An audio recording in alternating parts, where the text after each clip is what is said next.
ومن يسلم on mo jebbili wajhahu yeeso mum ila llahi fewde Allah ɗofti Allah o huwa muhsinun tawa ene wotiɗini Allah faqad istamsaka ene wayno jogitima bil urwati e ɓoggol alwusqa ngol ganduɗa ko koolingol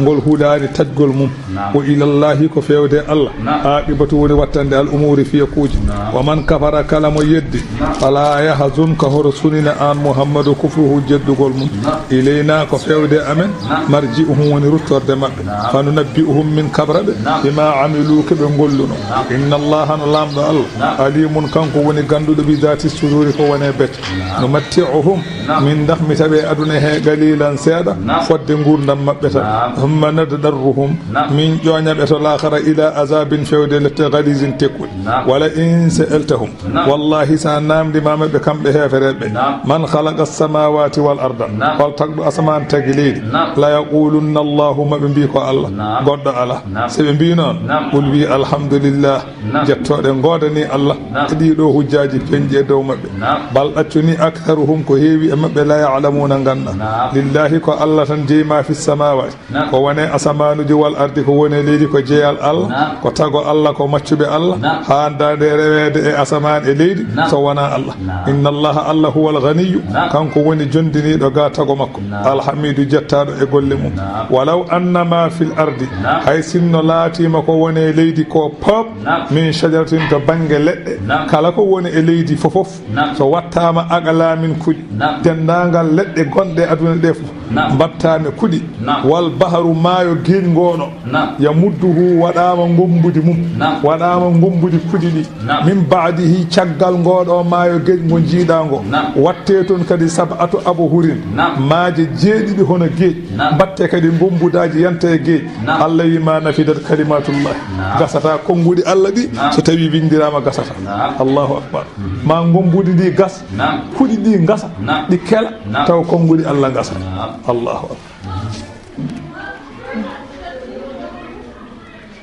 yaktubuha bi tilka al aqlami bi dhalika al midad ene windire ɗum ɗinma kuɗi ɗinma gombude wala bi aksari min zalik hay so ɓuuri ɗon ne gasata bi anna ma'lumati ta'ala ghayra mutanahiyati gande Allah ala ɗo haɗi wonɗo haɗi inna allaha lamɗo Allah azizun ko kattiɗo e kala hunde hakimun ñeññuɗo o waɗata hunde hay hunde wawa yaltude ga gandal makko e ñeñal ma khalqukum wonani tagede on de wala ba'sukum wonani ummitinede on de illa ka nafsin wahidatin so wona way kono ummitinde neɗɗo goto tan Allah wi andi kamɓe hefereɓe ko Ubay ibn Khalafin e dental hefereɓe garno en ela sallallahu alaihi wasallam ɓe mbi nelaɗo Allah tagi en ken sahaji o adi tagde ko toɓɓe caggal ɗum watti ɗum keɗɗe caggal ɗum watti ɗum kette caggal ɗum waɗi ɗum tagore ha neɗɗo o timmi neɗɗo yalti fo i joni noon so yimɓe guurta kadi ko noon guurtirta walla holɗum Allah wi eɗen guurta tago heso pul air goto wawa wonde mi wawa wonde ɓe mbi wawa wonde Allah wi ma khalqukum wonani tagede mon wala ba'thukum wonani ummitinede mon illa ka nafsin wahidatin waye Allah kono tagde fittanu woto waye Allah kono ummitinde fittanu woto ko kongol kun tan fayakunu gasi inna allaha ayeɓe gandu Allah sami'un ko nanowo kala nangol basirun jiyowo kala jiigol hay hunde sohlinta Allah o wona Allah ene lojo o wona Allah ene faaɗa Allah noon faaɗata lojota alam tara beele a anda anna allaha Allah yuliju leyla kanko woni nannowo jamma fi nahari e ñalawma o yuliju nahara kanko woni nannowo ñalawma fi leyli e jamma o ɓeyde jamma usta ñalawma o ɓeyde ñalawma usta jamma wa sakhara samsa kanko woni eltuɗo nangue wal qamara o elti lewru kullun nangue e lewru kala hen gotel jejiri dogata koye lawol mum ila ajalin musamman ha lajal innangal yawmal qiyamati wa anna allaha Allah bima ta'maluna wa anna allaha Allah khabirun ko kompitiɗo bima ta'maluna ko golloto zalika ko haala ko bi anna allaha sabu Allah huwa al-haqqu kanko woni tabid wa anna ma yad'una keɓe ndewata min dunihi ko wona Allah al-badilu ɗum woni ko iwata wonata tabitta wa anna allaha Allah anani dey kanko Allah wa anna Allah ay Allah ay wa huwa al aliyu kanko woni polɗo e tago makko al kabiru mawɗo alam tara bela anda an ayani annal fulka ɗeɗo laaɗe ayani laaɗe ɗe tajiri eɗe doga fil bahari e maayo ɗi dogata ko bi ni'matillahi wondude nema Allah Allah wi waɗiri noon koli yuriyakum bele o holla on onon jolɓe laaɗe ɓe min ayatihi hunde e kawniɗo makko Allah wi laaɗe dogoje geƴƴe o waɗiri noon komo holla on hunde e nemaji makko e hunde e kawniɗo makko kanko Allah o holla on ɗum kanko Allah ko ɗum o waɗiri inna fi dhalika wonede geɗe kaalaɗe la ayatin ko dalillaji gotin paago hattan Allah e kulli sabbarin wonande kala ɓe ganduɗa ko muñɓe ga goofi Allah shakurin mantoɓe nemaji Allah Allah wi wa ida ghashiyahum so tawi hippiɓe kamɓe heefereɓe mawjun bempeƴ so bemɓe naate geeƴi he so bempeƴƴe kippiɓe toon da'awullaha ɓe gonayi noddude Allah bempeƴƴe ɗe kaw wulali mbayi kono kaaƴe no kaaƴe poti ni noon bempeƴƴe geeƴi poti mawnude so bempeƴƴe geeƴi ɗe noon tawiɓe toon ƴeew goram da'awullaha ɓe gonayi noddude Allah mukhlisina lahu eɓe laɓɓinani Allah addini diwal hay goto goɗɗo ɓe noddata so wona Allah falamma najjahum ila al bar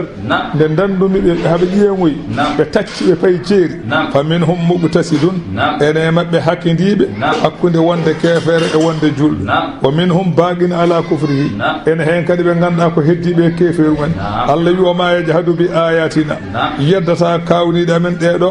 o wi kawniɗe noon ko dandede nde e bempeƴƴe ɗe yeddata ɗum illa kullu khattarin so wona mo ganduɗa ko kodotoɗo kafurun jeddowo nema Allah aya o noon ko jaaɗo tan kono o jippino koye ikramatu bun abi jahali oɗo gorko ɓi abou jahali ene wiye ikramatu holko woni sababu annahu haraba amal fati hitande amul fati kanko oɗo ikramatu o dogino ilal bahri fewde to maayo kanko oɗo ikramatu e rasulu sallallahu alaihi wasallam naati makka kanko ɓi abou jahali o dogi o yalti makka nde wonno o hulata ko fene laata e baade wardemo bawmakko ko gaño mum kanko ne kadi sirani on saha noon o fayi hedde maayo o dogi tan o fayi hedde banggue jogel e fa ja'atum rihun asifun ɓe jole laana hendu sattudu tawi ɓe laana hen an kadi laana waɗa soyata fa qala ikramatu wi la in anjana Allahu min hadha la arja'anna ila Muhammadin sallallahu alayhi wa sallam mi wodiri Allah so tawi Allah dandi kam e oɗo bone mami rutto ha to Makka mi ƴetta jungal ngo mi fawa e juuɗe ne laaɗo Allah sallallahu alaihi wasallam mi tubana Allah ɗum woni wala ada anna yadayya fi yadihi mami ƴettu juuɗam mi fawa e juuɗe makko nde o haaligol konngol fa sakana riha hendu ndu de o sakana rihu hendu de fa raja kanko ikramatu o ruttiti caggal o fayi makkatal mukarram fa aslama o jaɓi Allah wa hasuna islamuhu dewal makko Allah o moƴƴini ɗum no feewi o jaɓi Allah o wonti juuɗe ɗum addani ikramatu jabde Allah faami ɗum woni ko Allah haalani en ɗo faama ɗum kadi meeɗine wadde ya ƴewno Allah waɗan abou jahali no wayi wonde kuuɗaɗo ni ɗum woni sahaba nelaɗo Allah sallallahu alaihi wasallam Allah waɗiri ya ayyuha alladhina ya ayyuha an-nasu hey moɗon yimɓe inna wa'da Allahi haqqun fodore Allah nde wiinde nden ko tabinde firtotako ummital koko woodi de koko woodi firtotako walla ya ayyuhan nasu hey moɗo yimɓe ittaqu rabbakum nentoɗe jommon wakhshaw kule yawman nyalam mo ganduɗa laaji zi nafata walidun jinnaɗo an waladihi gaɓi nyalamu ma arsa tawi jinnaɗo ma wonano julɗo ala ko o wawi nafdema an hay tus so tawi kadi jinnaɗo ma ko julɗo anga kefere ala ko o wawi nafdema haydara wala mawludun wonani jibinaɗo o hono ɓiɗɗo ɗuma kañumne jazin ene wawi dandude an walidihi ga jinna ɗum so tawi jinnaɗo ma ko kefere o an ka julɗo ala ko mbawanɗa ɗum aɗa on ñalamma ma waɗe chey an hay tos inna wa'dallahi fodore al haqqun ko gonga we ummital ene tabiti ene gonɗi fala taghurrannakumul hayatud dunya oto homtu on gurdam aduna galimanako wala yaghurrannakum billahi oto homtu on to muñal Allah e muñanede on de garuru komto Allah nana muñan ma ada wada ko welma pop ada dañi callo ada wada ko welma ada jogi kalis ada wada ko welma ada nyama ko welma fofo Allah ene dacci dum hoto homtede inna allaha al ganda indahu enata makko kanko Allah tabaraka wa ta'ala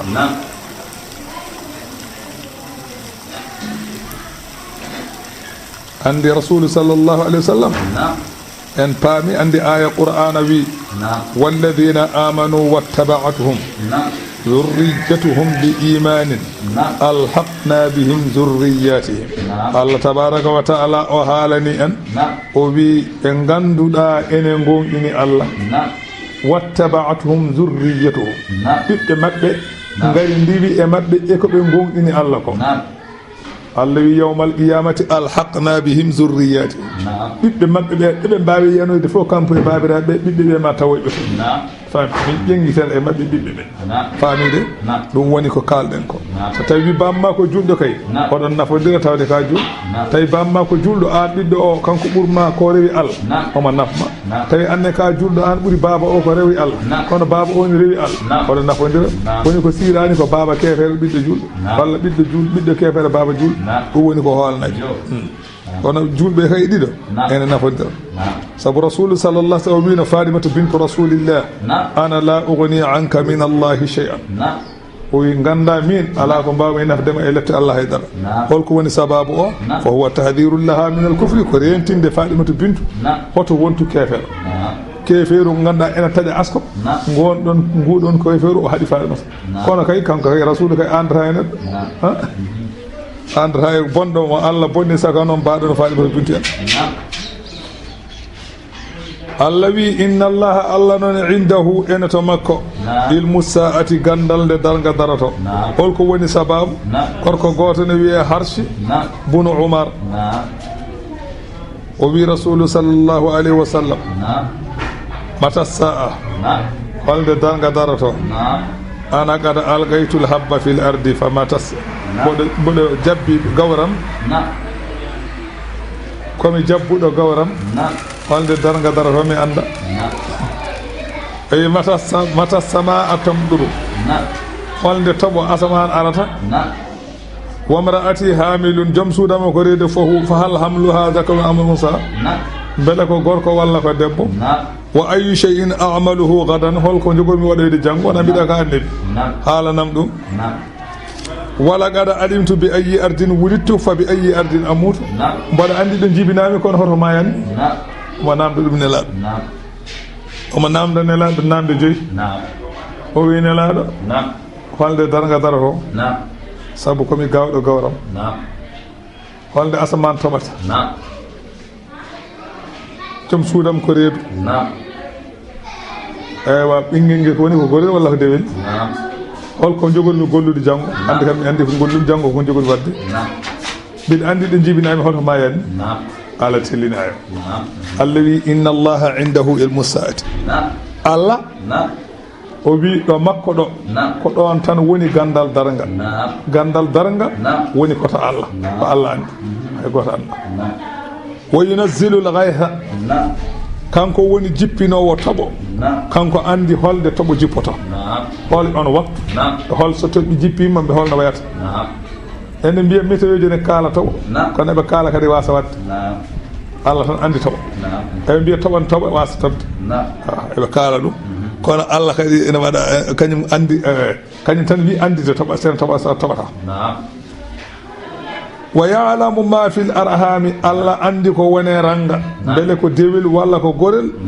aywa beele ko gotel walla ko ɗiɗon walla ko taton ɗum ko Allah wi ɗeɗo geɗe tati ala gandu so nami wa ma tadri nafsun madha taksibu gadan hay fittaɗo wotu anda ko jogori golloyde janngo ganduɗa ko golluɗa hande kono janngo ɗo gonɗen ɗo hay goto anda ko jogori wadde janngo wa ma tadri nafsun bi ayi ardin tamutu hay fittaɗo wotu anda to jogori mayde ganduɗa tan ko ɗo gurɗa kono to mayata Allah andi Allahu akbar ko ɓeɗen gandi wona Allah ne andi Allah kay enen gandi kay ko neɗɗo kam anda ɗo mayata andi ko ɗo wuuri kay kono ɗo mayata kay ko Allah andi inna allaha Allah noon alimun ko ganduɗo kala hunde khabirun kumpitiɗo nder no andiri boowal bal huwa alimun bi bawaɗini ashiyaika wa wahidiha omo andi cuuɗiɗi gueɗe holno andiri penɗi gueɗe ni Allahu akbar suratu sajadati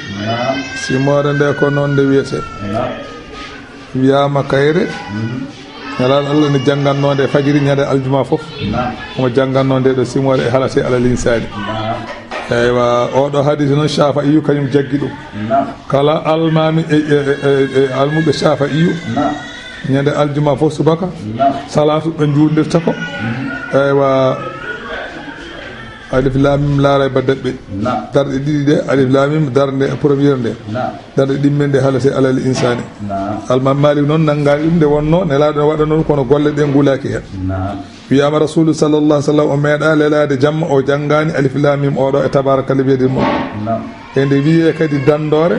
nde wonno dandoje jeeɗiɗi cimoje dandoje jeeɗiɗi ko hende jeeya yasin e surtul dukhani e surtul waqiati halate alal insani e surtul buruji ko hen jeeya gorko goto ne wiye khalid bun ma'dan o wi jangge dandore ɓe mbi hol nden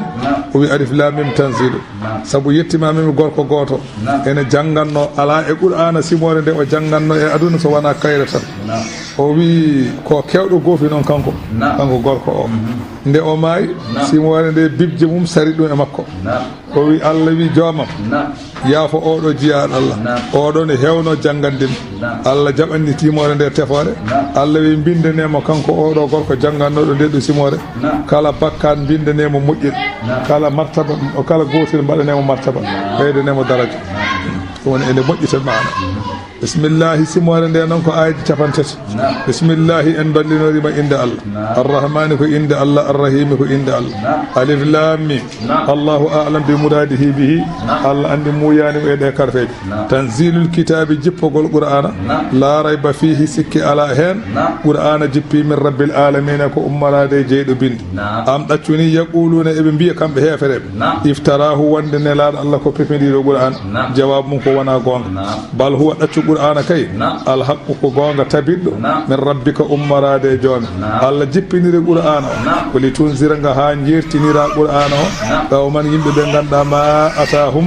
arano e mumen min nasirin jertinowo min qablika ko adinama la allahum beele jo yimɓe ɓe yahtaduna ene peewa Allahu sa anda Allah alladi ko on khalaqa samawati wal arda Allah woni Allah ko tagɗo asaman tagi leydi wa ma baynahuma e ko woni hakkude asaman e leydi tagɗo o wiyete Allah fi sittata iyani o tagi ɗum e nder balɗe jeegom anani dey summa stawa kanko Allah o jaali kanko andino jaalori en mbiyata o leeli e dow danki Allah lelata ko e dow danki Allah wona neɗɗo summa stawa o jaali Allah arti e dow danki ki tagiraka lelede ki tagira ko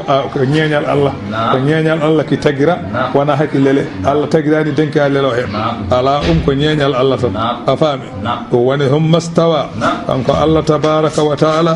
o jaali e lekki e danki he no haniri malakum anani alana on enen hefereɓe makka min dunihi ko wona Allah min waliyin mo ene walla wala shafi'in wona tefowo mo ene duñan on lefte afala tatazakkaruna haɗi miijo ɗon gandon ewa gandon oɗo Allah baɗɗo ɗe ɗo gueɗe o wiyete Allah gonɗinon mo yudabbirul amra kanko Allah omo fewje fiya ko min as-samai ummade asma'i ila ardi fewde leydi anani fodde aduna omo fewje gueɗe aduna wiyama Jibril e malaikaji jogiiɗi aduna ɗi ko malaikaji nayyi Jibril e Mikail e malakul mawti Israfil yurmede Allah e kisal mum yo wone mabɓe goto hen fof wonko totta Jibril totta ko keneli e konuji e halkoyde Mikail totta ko masalan ko toɓo e ndiyam e arzigaji malakul mawti totta ko pittali e ruhuji Asrafilu kañum jippinta kala e mabɓe gadduɗo ko kanko tottata o tellinoya wiyama noon al arsi woni koye mawdi ut tadbir ɗo fewjeteɗo ɗon al arsi woni anani ka hono no al arsi woni de mawdi ut tafsil ni summa stawa al arsi Allahu akbar wiyama noon muddatu duniya aduna taga ko wiyama ko duuɓi ujunnaji jeeɗiɗi wiyama aduna ñande baba adama telli ha darga daro ko ujunnaji jeeɗiɗi hitande hawrata non ɓe mbi woni jom anduɓe noon mbi won anduɓe mbi aduna garante mum ari koye duuɓi ujunnaji jeeɗiɗi tuggude nde baba adama taga ha yawmal qiyamati ko duuɓi ujunnaji jeeɗiɗi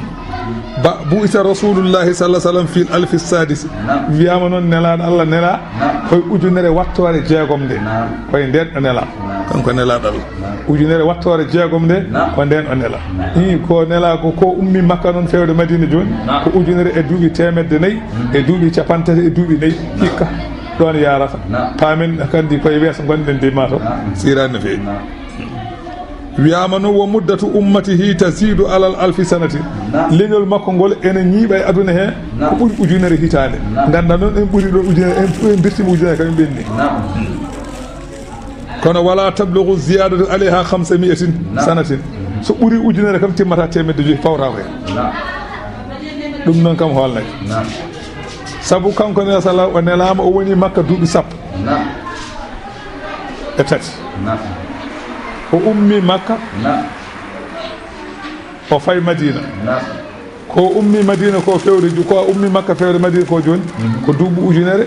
e duuɓi temedde nayyi e duuɓi capantati e duuɓi nayyi sen batti hen duuɓi sappo e tati ɗi woni makka ɗi ha wara duuɓi capanɗe nayyi e duuɓi jeeɗiɗi ha wara ujunere e temedde nayyi e duuɓi capanɗe nayyi e duuɓi jeeɗiɗi te wiyama leñol makko ngol wonata e aduna he taw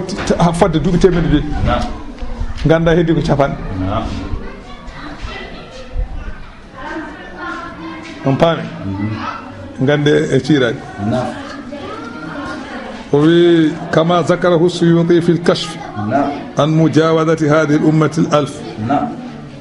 o wi ngol ɗo o wi deftere wotere wiya kashfu o wi suyuɗi wi toon ngol ɗo leñol nelaɗo ngol ngol so ngol ɓurti duuɓi ujunere ɓurta temedde joyyi fa hada ahdu aqwalin taqaddamat ɗum ɗo ko goto e konguɗi gardinoɗi paama ko duuɓi capanɗe tan kesoɗen ɗum noon holnaki min assamayi mo fewje fiya ko ummarade asmani ilal ardi fewde leydi humma yaruju o wi rutto ilayhi fewde makko fi yawmin e ñalawma kaara laatiɗo miqdaruhu fodde ñalawma o alfa sanatin ko fodde duuɓi ujunere mimma ta'udduna ko ɗon limta wonto suratu sala wino ko 50 alfa sanatin ñalawma yawmal qiyamati ñalawma o goto ene wadde e duuɓi ujunnaje capanɗe zalika tagede tagore nde e pewjugol ngol alimul ghaybi jeyi ɗum ko ganduɗo birnidi wa shahadati ceediɗo ga hum al azizu kattiɗo e laamu mum arrahimu jurmotoɗo alladina on ahsana kulla shay'in mo ganduɗa ene fewni kala hunde halaqahu tago mum anani halaqahu tago mum anani ene fewni kala hunde ɓurɗo yodde kala hunde e tago mum o bada a halqal insan o fuɗɗi tago neɗɗanke hono adama min ɗinne loopal ɗumma jaala naslahu o waɗi geñgol adama min sulalatini heɗɗere min ma ina ndiyam mahinin looɗam summa sawwahu o fondi tago adama wa nafaka fi walla wo nufika fihi wutta hen min ruhihi e ruhu makko kanko Allah hunde nde woni neɗɗo caggal nde woni jamaate hande baba adama ko ɓakkere wonno wonti neɗɗo wa ja'ala lakum o waɗani on onon geñgol ngol o waɗani on assam anande ɗe oɗon nanira wal absara o waɗani on gite ɗe oɗon jiira wal afidata o waɗani on ɓerɗe ɗe oɗon miijoro galilan famɗi non ma ha woro ene famɗi no feewi tashkuruna ko mantoto wa qalu ɓe kamɓe yedduɓe ummital ɓe mbi a ida dalalna beele so tawi min majji fil ardi e leydi so min birnima hen min gonti leydi a inna la fi khalqin jadid mamin batta e tago heso amin gurtu bal hum accu kamɓe kay bi liqa'i rabbihim e kawrangal jommaɓe kafiruna keɓe yeddoɓe kul wiɓe yatawaffakum ko warata on malakul mawti ko malayka mayde alladi on malayka wukkila bikum bakkilaɗo on o ko on warata on ay wiyama aduna o pop waɗanama malayka mayde no newre wayata neɗɗo ni newre ma ballake noon malayka mayde aduna waye mum no newre ma nde waye ma ni noon malayka mayde aduna waye mum fa yahudu minha man sha mo wela nangude fof ko ɗon nanggata min gayri masaqatin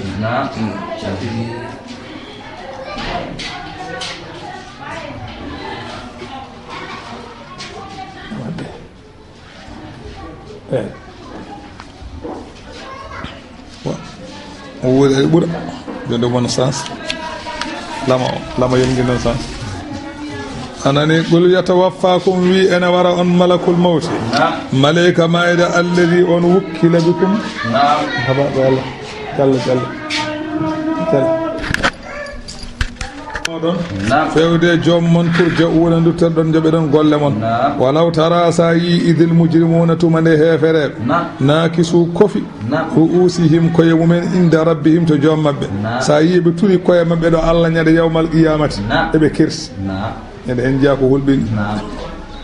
o wi ñande jiiɗa ɗum jaa heefereɓe ene turi koye mumen e yeeso Allah nakisu ene turi ru'usihim koye mumen inda rabbihim ɗo jomumen so tawi neɗɗo hersino wayata ni jaa ɓe daari ɓe gona wiide rabbana absarna jomumen min jii ko min jedduno kode wa sami'ina min nani wonde ko mbiɗa annabaɓe ma ko kalno koko gonga emin nanino ɗum kono noon min jeddino joni kay farji ina rutto min fewde to aduna na'amal salihan beele min golla ko moƴƴi innano minen hankante muqinuna min jananama Allah wi fama yanfa'uhum zalika ɗum ne nafataɓe wala yarji'una min duttatako jawabu o law ra'ayta amran fazi'an o wi jawabu o ko ra'ayta jawabu law o sa yi o wi ko sa tawi a yi nde ra'ayta amran fazi'an jiya alhaali kulɓinin qala ta'ala Allah wi walaw shi'ina so min belanoma la ataynama min gaddantuno kulla nafsin fittandu yo fittandu hadaha mo ene fewna ɗum so min belanoma kala fittandu min badda ɗum e maleka mo ene waajo ɗum walla ceerno mo ene waajo ɗum walakin ko woni haqqal qawlu jojji konngol minni ummorade am wolingol konngol la am la annami woodi mami hebbin jahannama jeygol jahannama minal jinnati jinneji wannase yimɓe ajma'ina dendagal Allah wi so ɓe naati jeygol Allah wi ɓe fa zuuqu meeɗe bima nasitum sabu ko jejjino ɗon iga a yawmikum kawrangal ñalawmon haasa o on goppino limanagal innano minen nasinakum minenne min goppo one lefte ɗe o zuuqu meeɗe azabal khuldi lepte jasal bima kuntum sabu ko laatin ɗon ta'maluna ron golla e keferu innama yu'minu bi ayatina ay gonɗinta ayaji amen ɗe hono qur'ana alladina ko ɓen ida zukkiru so tawi mbajorama biha e majje kharru ɓe pukko sujjada ɓe tujji wa sabbahu ɓe cuɓi hina bi hamdi rabbi ittode joom maɓɓe subhanallah wa bihamdihi wom kamɓe la astakbiruna ɓe mawnikinaki kamɓe ɓeɗon ɓe mawnikinaki ko ɓen goni nanoɓe waasu ɓen woni so tawi nani waasu eywa masalan anani dey cujjana Allah hayso waɗa nokku sujuuda Allah e maɓɓe hulde ɓe cujjana Allah sharia noon holli en tan ɗo sujjete wona Allah noon manti e kala baccortoɗo qur'ana e kala baccortoɗo kala aya cujjowo e nokkuji cujjeteɗi hande sujuuda sa sujji aɗani ko jangguete o wi sujuude qur'an wiyata allahumma aktub li biha ajran wa da'anni biha wizran waj'alha li indaka zukran wa taqabbalha minni kama taqabbaltaha min abdika Dawud alayhi salam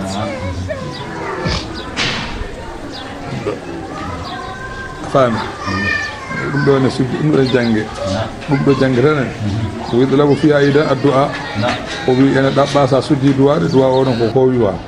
koɗo ɗum ɗo woni duwa onen bañirɗa ɗum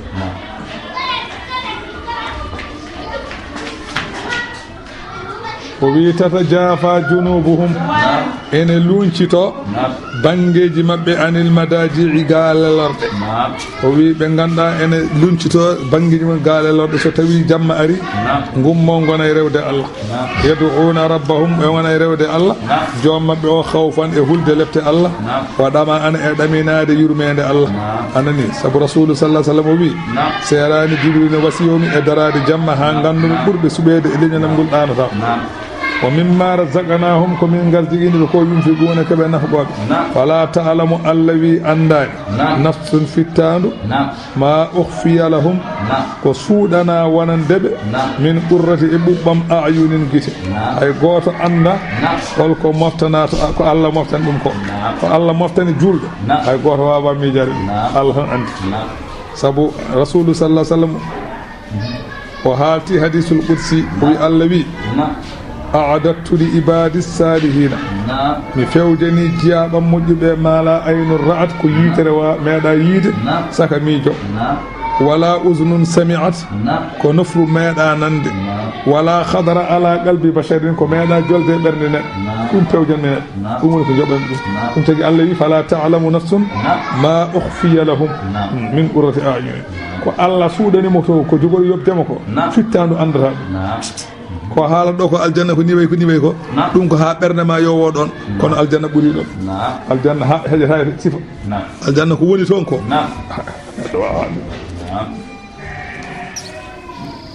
Allah wi ɗum jaza'an ko jobdi bima kanu sabu ko ɓe laata ya'malu en golla afaman kana mu'minan kaman kana fasikan Allah wi la sawun yeti mo ganduɗa ko gomɗinde Allah jaaɓi Allah yeti oɗo kaman kana ene wayno mo ganduɗa ene laati fasikan ko fasik ɓene nandi o ko jaɓɗo Allah gomɗinde Allah o ko fasiki jedduɗo Allah Allah wi la sawuna ɓe pota aya o jippi koye hakkude Seydina Aliyu e Ubbata bun Abi Mu'ayt ɓe gone yeddodirde kanko Seydina Ali ko cukalel omo yeddodira e ngal ɗo babiragal ɓi babiragal ngal no wiye Walid bun Ubbata o wi Ali uskut doƴƴu kanka bonnede fa innaka sabiyun ka cukalel wa ana wallahi absudu minka min ɓurma welde ɗemgal wa asja'u minka jananan to banggue ɓerde min ɓurma susdereede wa amla'u minka haswan min ɓurma anani de mbaɗa wawi hebbinandema kono fil katibati fa qala li uskut Seydina Ali wimo kanko Ubbata bun Abi Mu'ayt kanko Walid bun Ubbata Seydina Ali wimo uskut fa innaka fasikun an ka fasik moɗ ka fasik Allah wi wona ko Allah wi julɗe kefer la stawa sabu amma alladhina amanu so tawi ko ɓen ɓe ganduɗa ene gonɗini Allah wa amilu salih golli golleji moƴƴi falahum ne waɗani ɓen jannatul ma'wa aljanna mo ganduɗa ko tappirde nusul jipporde bima kanu sabu ko ɓe laatno yamalu eɓe golla wa amma alladhina fasagu so tawi ko ɓen fasigueɓe wa ma'wahumun naru tapporde mum ko jeygol kullama aradu kala ne jiiɗi an yahruju ne jaltata min ha e jeygol u'idu fiha ɓe dutte hen wa qila lahum wiyaneɓe zuqu meeɗe adaban nari lefte jeygol alladhina ngol kuntum bihi ngol laatindemo to kazibun aɗon penna Allah wi wala nuziqannahum mamin mennuɓe wallahi mamin mennuɓe min al azabi e lefte al adna ɓurɗe ɓallade ɗe holɗum ñande wolde badri ɓe daha ɓe masalan piya ɓe ñawna ɓe dokkama kokke en mbaɗama maɓɓe ñabbuji duna ko adi al azabil akbari oɗo duna wona gaga o duna al azabil akbari ko adi lefte mawɗe ɗe wala nuziqannahum min al azabil adna duna al azabil akbari ko adi lefte mawɗe la allahum beele jo kamɓe yarji'una ɓe duttoɓe mayani ɓe beele dutto tubana Allah wa man adlamu ala ɓurɗo tonje mimman zukkira e on bajaraɗo bi ayati rabbihi e ayaji jomum ma arada an ha o ɗurni ga aya ɗe ɓurɗo o tonje ala innano minal mujrimina hefere Allah wi mun tagui muna komin leptoɗe wala gat ko gonga atayna Musa alkitab wallahi min dokki Musa tawreta fala takun an Muhammadu hoto laato fi miryatin aɗay sikke min liqa e hawdide Musa yamaɓe kawri ñande l'isra wa ja'alnahu min mbaɗani Musa walla wa ja'alnahu min baɗi Musa walla min baɗi deftere nde wudan konde sababu peewal li bani Israila wonande bani Israila wa ja'alnahum min baɗi ɓe a immatan kamɓe goni ardiɓe yahduna ɓe ene pewna yimɓe mi amrina e yamirore amen lamma sabaru tumande ɓe muñi e jarabuyaji batteɗe maɓɓe ɗi wa kanu ɓe laati bi ayatina e dalillaji gotin paago hattan amen yuqinuna keɓe yananaɓe Allah wi ɓeɗon min joɓɓiɓe moƴƴere andi muñal ko hunde sande kono fa sabru awaqibuhu khayru o wi muñal battande fof ko moƴƴere tan woni jimo wi as-sabru kas-sibri murrun fi madaqatihi lakin awaqibuhu ahla min al-asali o wi muñal way kono mbaali katandiri as-sabru muñal kas-sibri way kono mbaali katandiri ayno mbaali katandiri wayni noon muñal way mettude lakin ko woni noon muñal fi mada murrun ene haaɗi fi madaqatihi saɗa meeɗa ɗum sa ƴetti mbaali ka waɗe huno waɗa moɗa a moɗata de o wi lakin noon ko woni noon muñal noon awaqibu hu wattandeji mum ahla kañum ɓuuri welde minal asadi e jumri sa muñi wattande nde ɓurata welde e jumri muñal ne saɗi noon kono so Allah wallima ko mayi inna rabbaka joomi huwa yafsilu baynahum kanko woni ceernowo hakkude maɓɓe yawmal qiyamati ñalawma darga fima kanu fihi keɓe laati e mum yahtalifuna ɓe luura awalam yahdi lahum beele feewanani ɓe beele feeñanani ɓe kam a halakana heewi ko min kalkuno min qablihim ko adinoɓe kamɓe makkanaɓe minal qurude leƴƴi pennunoɗi yamsuna kamɓe makkanaɓe ɓe jaɓɓa eɓe jaaha fi masakin ɓe koɗorɗe ɓen soɓe gummima makka eɓe pay sham eɓe birto ɗon haɗi ɓe tesko inna fi dalika wone ɗe gueɗe kalaɗe la ayatin ko dalillaji goten paago hattan Allah afala yasmauna ko haɗi ɓe nana masalan ɓe nana nanɗe baccorogol awalam yaraw beele ɓe jiyani annano minen nasuqul ma'a beele ɓe jiyani emin cogga ndiyam ilal ardi fewde leydi aljurusi jorni fa nukhriju bihi min jaltinira sabu ndiyam ɗum zaran gawri taakulu minhu ene ñaama e gawri he an amuhum nemoraji maɓɓe wa anfusum e pittali maɓɓe afala yubsiruna ɓe jarata ɓe jiya ɓe ganda kattan ɗo waddini o so wiine wattani wurtinde ɓe tiiɗani wa yaquluna ɓe mbiyana julɓe ɓe kamɓe hefereɓe ɓe memata hada al fathu hol nde ɗo ñawore hakkude amen e mon mana Allah wima ñaw hakkude men hol nden in kuntum sadiqina ɓayde enen gonɗi woɗi wiɓe yawmal fathi ñalawma ñawore nde ko ñalawma jippade lepte e mabɓe ñande hen noon layen fo ulledina kafaru nafata hefereɓe imanuhum gonɗugol mumen tawde ɓe gonɗinano ko adi halkare nde arde wala hum wonani kamɓe yunzaruna eɓe muñane Allah wi fa a'rid anhum ɗurnoɓe wantadir fando jippede lepte e mabɓe innahum kamɓe muntadiruna eɓe pandanima ɓe mbi eɓe pandi ha maaya walla ha mbareɗa ɓe pofto e bonema annene fandanaɓe suratul ahzab simore nde ko noon nde wiyete sababu simore nde jippade gorko goto ne wiye Aba Sufyan bun Harb kefeero goɗɗo haade mum jabde Allah ene wiye Ikramatu bun Abi Jahli e goɗɗo ne wiye Abal A'war Umar bun Sufyan noon wiyete as-Suleymi ɓeeɗo koɓe tata keɓe heefereɓe ɓe gummi makka ɓe gari ɗo madina ɗo fa nasalu ala abdoullahi bun ubaydin ɓe jippi oɗo nafigue mo ganduɗa rasul munafiqine hoore he nafigue ɓo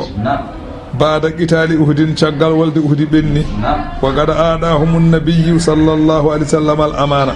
nelaɗen tottunoɓe noon autorisation eɓe gaara e guure julɓe ne jaaha e guure mabɓe ala an yukallimuhu soɓe gaare wuure he yooɓe kalde mum nelaɗo hokkiɓe autorisation ene mbiyata visa fa qama maahum abdoullahi bun saadin ɓe gummi nokku to ɓe gummi to ɓe gaari galle nelaɗo Allah ene wonde maɓɓe noon sahaba ne wiye abdoullahi bun saadin bun ubay bun anani bun abi sarhin e goɗɗo ne wiye ɗumatu bun ubayriq ɓenne garde maɓɓe so hoɓɓe gari tan no yimɓe garde mumen ni ɓe gari to nela sallah sallam nde ɓe jetti fa gaaluli nabi ɓe mbina sallah sallam nde ɓe kalto e nelaɗo nde noon ewa seydina oumar ene jooɗi ɗon ɓe mbi nelaɗo irfid dicra alihatina aywa goppa ko jennata Allah ɓe men ko holɓe o nelaɗo holɓen koɓe mbimo Allah ta e uzza e manata e Allah ɓeɗo tato aɗa heewi yennude ande ɓe mbi Allah ta ɓe mbi keɗen jogui Allah ene wiye Allah kamɓe ɗeɓe jogui Allah ne wiye Allah ɓe mbi eɗen jogui Allah ne wiye Aziz kamɓe ɗeɓe jogui Allah ne wiye Uzza ɓe mbi eɗen jogui Allah ne wiye Mannan kamɓe mi jogui Allah ne wiye Manata kontoro natta wiide ɓeɗo mbasa aybindeɓe nela ɓe mbi nelaɗo poɗɗa wiide inna laha shafa'atu mbiya Allah ɓen jogui tefoɗe liman abadaha kala dewɗo ɗum wonadu minen min goppuma wa rabbuka ana joomi min goppuma fa sakka dalika ala nabi sallam ɗum mettinela ɗon konngol ngol seydna oumar wi ya rasulallah idin lana fi qatlihim tinno yamirmin min mbarat fa gaala nelaɗo wi ala inni aɗaytuhumul amana tottiɓe autorisation yoɓe gaara e wuuro he ko ɗum tan haɗimi jamfade kono noon seydna oumar yaltinɓe fa seydna oumar wiɓe ukhruju fi la'natillahi wa ghadabihi jaltiɗon e kudde Allah e tikkere Allah jeehe jalte wuuro ngo nelaɗo yamiri seydna oumar yo yaltin e madina ne seydna oumar yaltin e madina ɓe jeehi woni noon Allah tellini aya garo o Allah wi bismillahi arrahmani arrahim bismillahi ko inde Allah arrahmani ko inde Allah arrahimi ko inde Allah Allah wi ya ayyuhan nabi e heyma annabi ittaqillaha duumo e hulde Allah ittaqillaha duumo e hulde Allah nelaɗo wiyata ko yo hul Allah nelaɗo ko hulnoɗo ورد هافرين والمنافقين نافقين إن الله الله كان سيرا عليما كوغان كوانا كادين وانا حكيما نينيو تاغوم واتبع ما يوحى إليك روك وحي فيودي ما من ربك أمرا جوم إن الله الله كان سيرا بما يعملون كبن قول خبيرا كوكم بدين وتوكل على الله وكيل الله كلك يمين ما حال وكفى بالله يني الله وكيلا وكيل ونكو ديانوما حال إلي الماء ما جعل الله لرجل من قلبين في جوفه دم كدي واوند وان سباب آية أوجي باد وكيف يرى أبو معمر جميل بن معمر الفهري غوركو ويتنا كان رجلا لبيبا حافظا لما يسمع كون دجو باو رند كونني قريش ينكوب بما حفظ أبو معمر هذه الأشياء إلا من أجل أن له قلبين oɗo abou moumar ala ko waɗimo wawde rende ɗiɗo konguɗi so wona kanko o jogui ko ɓerɗe ɗi kala ko nani o rena ɗo jitta wadde ko ɓerɗe ɗi o jogui kadi omo wasatono omo hewno wiide liqal bani a'galu bi kulli minhuma afdalu min agli muhammad o wi boɗo jogui ɓerɗe ɗiɗi mboɗo famira ɗe kala hen ɓerɗe ɓuuri haqqille nelaɗo Allah o wi noon o hewno wasat ɗum waɗi ñalawma gooto falamma hazama allahu almushrikina yawma badri ñalawma walde badri Allah ñaawi poolgu julɓe pooli heefereɓe kanko oɗo abou moumar o dogi ɗo dogi ɗo noon fa laqiyahu abou soufiana o fotti abou soufiane ne ummi makka ne fayi badri o ihdana alayhi bi yadihi wal ukhra bi rijlihi en fado woto omo welni jungo ngoyo fado omo ɓorni omo yaha omo dog omo ƴetti ngoyo fado omo welni ngoyo omo dog si abou soufiane noon wimo aba moumar i alhaali yimɓe ko ɗaccuɗa caggal o wi julɓe hefere poolama abou soufiane wimo i an paɗe ma ɗe no mayni an goɗaɗa ɓorni goɗa welni o wi aha e gewo min cikka o wi wallahi cikkano komo ɓorni o sikkano paɗɗi ɗi fof ko ɓorni o wi ma sa'artu illa annahuma fi rijli o wi mi tinano sowona cikkude kanƴe ɗiɗi fof e goni koye koyɗam fa ali muñane hen no ɓe gandi annahu law kana lahu qalbani lamani sena alu fi yedihi senno mo joguino ɓerɗiɗi kay o ƴetta welta ngoya o ɓorno ngoya Allah no jippini ayo Allah wi ma ja'ala allahu li rajulin Allah waɗanani gorko min qalbayni ɓerɗe ɗiɗi fi jawfi e nder fulkuru mum hay goto dañani ɗum wa ma ja'ala Allah waɗani azwajakum suddiɓe mon Allah i ɓen taw haruna ɓe eɗon nandi dinne ɗumen e rewɓe mon min hunna e ɓen rewɓe ɓen ɗon suddiɓe o waɗani ɗum ummahatikum ko yummira mon de o wiyani noon sa nandi dini debbo ma e yumma ɗum addanta debbo wonde yumma ala ɗum addantamo wonde yumma de Allah wi waɗani ɗum wa ma ja'ala ad'iyaakum o waɗani anani noddateɓe moɗon woni noddateɓe moɗon joftinteɓe moɗon tan nodde neɗɗo joftine e neɗɗo nodde joftine e goɗɗo taw wona jibinde ɗum Allah wi waɗani ɗum abna'akum ko ɓiɓɓe mon woni sababu o ko rasulu sallllahu alayhi wa sallam ko zeydou bun thabit ko maccuɗo yumma khadijatu noon maccuɗo o jeyno ɗum ko Khalidu bun Khuwaylid on ɗon ko Hakim bun Hizam bun Khuwaylid Hakim bun Hizam noon Hizam bun Khuwaylid e Khadijat bint Khuwaylid jiidi ma bab Hizam o noon jibini Hakim o noon kañum itti maccuɗo o hokki gorgol mum nelaɗo o hokkimo Khadijatu yumma Khadijat itti maccuɗo o hokki nelaɗo Allah sallallahu alaihi wasallam nelaɗo wonde makko omo eɓe guurdi noon eɓe guurdi ɗo makka ɗo ko maccuɗo nelaɗo Allah bam makko en gummi gure mabɓe ngari ɗon sottudemo en jiɗi nawtudemo o wonta dimo o wasa wonde maccuɗo ani maccugal kam wona hunde jibidinade hunde abbittode tan maccugal jibidinaka hay goto jibidinaka e maccugal ko fof ko dimo wonno koye konuji mbaɗat tan jendene wuuro kala mo tawɗen ɗo mbatten ɗum maccuɗo ɗum firti maccugal gal wona hunde nde ganduɗa ko ɗo tan joom jibina tan ko andi ari ko maccuɗo ala ɗum wodani kala neɗɗo ewa ko dimo wonno ɗum woni lasli fimi ko baba adama yumma huwa jibini enen foof lasli ko wonde dimo tan ko woni hen ko maccuɓe ɓe ganduɗa ko diine l'islam waɗi ɗumen maccuɓe woni hen ko heefereɓe konuji caysiyagu sambe guela jeegui en jana e guure tawa ɗon yimɓe mbatta ɓen maccuɓe hewɓe maccuɓe noon ɗa ene maccuɗe kay so yooɗi tan wona maccuɗe wona maccuɗe ko noon tan eywa kankone ko noon tan ko konuji tan wonno ɓe kona ɓe gadda kanko Zeydou o adda ɗo watta maccuɗo no Bilali en ni tan kono Bilali kay ɗum Bilali kay jibidina kay maccu gako ndew tuubi nde kaɗo natti wadde maccuɗo wiide ko fedde Bilali ɗum ko jullorgal tan kono fedde Bilali woda saabu Bilali saabu addanimo wonde maccu tan wonde kefere nde wonti julɗo maccu gako wi haala wonti julɗo esi sabu o sottama sottimo ko Aboubacry sottimo o wonti dimo o wonti julɗo gasi maccu gagal alaɗo nde gasa maccuɗo wi minen komi fedde Bilali ko caysiyagal tan kono maccu gagal ɗum woda de maccuɓe ala kanko Zeydou ko noon rasulu sallallahu alaihi wasallam noon hawre bamma ko en gari ɗo Makka ɗo ene gari sottudemo ɓe kaali ɓe mbi kamɓe de ɓe gummi ko Yaman ɓe gari ko sottude ɓiɓe gonɗo ɗo ɓe mbatta ɗum ɓe nawta ɗum wuuro maɓɓe nelaɗo yiɓe noddumo ɓe namɗo ɓe noddimo ɓe mbi min gari ko sottudema min nawtuma Yaman gonta julɗo gonta dimo ko adden nelaɗo wi ƴeew ko cuɓiɗa hen foof o wi baba makko cawdiɗo e baba makko haqiqo o wiɓe min cuuɓimi ko wonde maccuɗo mi wonda e oɗo mi suɓaki wonde dimmo mi yaada e moɗon ala cuuɓimi ko wonde maccuɗo mi wonda e oɗo Mouhammad baba makko en kooti tumuɗon nelaɗo noon wi ene senna Quraysh en koɓe yooɓe gandu oɗo hande Zeydou o woni ɓiyiko